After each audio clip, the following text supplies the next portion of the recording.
Take the adjacent sides as vectors A and B. Diagonals are d1 equal to a plus b and d2 equal to a minus b.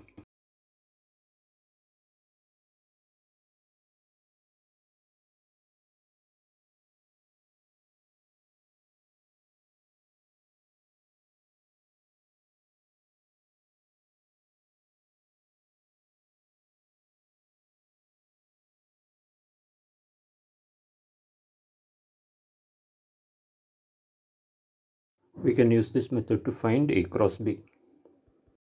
Once we find d1 and d2, we will calculate d1 cross d2, the cross product.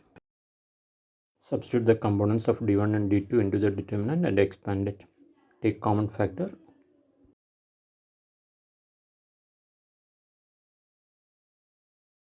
Find the magnitude of d1 cross d2.